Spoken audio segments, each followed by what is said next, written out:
துதியே ஜீவன் என்றே கானம் பாடக் காண்கிறேன்.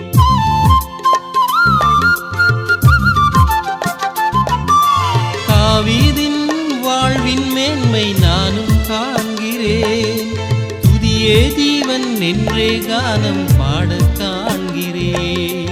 மீட்பர் அன்பின் மேன்மையதை என்றும் பாடவே, மீட்பர் அன்பின் மேன்மையதை என்றும் பாடவே, தயவென்னாலும் தந்தே என்னை தாங்கும் தந்தையே, நாளும் உம்மை போற்றும் இதயம் தாருமே, எந்நாளும் உம்மை வாழ்த்தும் வெலனும் தாருமே.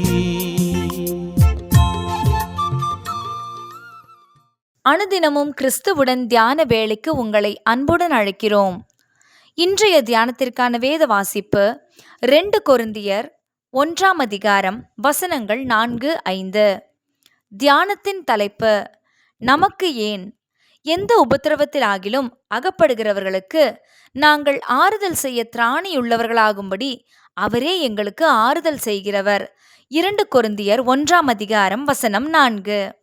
கர்த்தாவே, இந்த சோதனைக்காக, வியாதிக்காக, தோல்விக்காக உமக்கு நன்றி என்று நாம் சொல்லுவோமா? முடியாது. ஆனால் இவை தாங்கொண்ணாத பாரமாக இருந்தாலும் அதுதான் உண்மை. கர்த்தர் வெறுமனே நம்மை குழிகளில் தள்ளிவிடுகிறவர் அல்ல. நமது வாழ்வின் ஒவ்வொரு சம்பவத்துக்கும் நிச்சயம் ஒரு நோக்கம் உண்டு. ஏனெனில் தாம் முன் செல்லாத, முன் அனுபவிக்காத எதனையும் ஆண்டவர் நமக்கு அனுமதிக்கவே மாட்டார். பவுல் கர்த்தரால் தொடப்பட்ட பின்னர் அடைந்த வேதனைகள் யாவும் இயேசுவின் நாமத்தின் நிமித்தமேயாகும். ஆனால் அதற்காக அவர் துக்கப்பட்டதாகவோ மனஸ்தாபப்பட்டதாகவோ நாம் பார்க்க முடியாது. மாறாக சிலுவையின் உபதேசத்தின் நிமித்தம் அவர் மகிழ்ச்சியாகவே இருந்தார். அத்துடன் கொரிந்தியருக்கு எழுதிய 2வது நிருபத்தில் முக்கிய காரியத்தை எழுதியுள்ளார். முதலாவது, தேவனால் எங்களுக்கு அருளப்படுகிற ஆறுதலினாலே இந்த உலகம் தேவனுக்கு விரோதமானது. ஆகவே சுவிசேஷத்தை அது எதிர்க்கத்தான் செய்யும். அந்த எதிர்ப்புகளிலிருந்து கர்த்தர் இவரை மறைக்கவில்லை.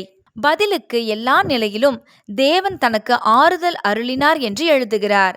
இரண்டாவதாக, அந்த ஆறுதலினாலே எந்த உபத்திரவத்திலாகிலும் அகப்படுகிறவர்களுக்கு நாங்கள் ஆறுதல் செய்யும்படி திராணி உள்ளவர்களாகும்படி. இதுவே ஆசீர்வாதம். ஆம், தலைவலியின் வேதனையை அனுபவித்தவனுக்கு மட்டுமே இன்னொருவன் தலைவலியின் அவஸ்தை புரியும். பிறரது துக்க துயரங்களை நாம் அறியலாம். ஆனால் அந்தந்த பாதைகளுக்கூடாக சென்றவனாலேயே அவனுடைய துயரம் எவ்வளவு கொடூரம் என்பதை உணர முடியும். அடுத்தவன் காலணியில் என் கால்களை வைத்தால்தான் அவன் துயர் புரியும் என்று சொல்லுவார்கள். காலணியில் வெறுமனே கால் வைப்பது அல்ல, அந்த வேதனையில் முன்னடந்த ஒருவனால் தான் மெய்யான ஆறுதலை அளிக்க முடியும்.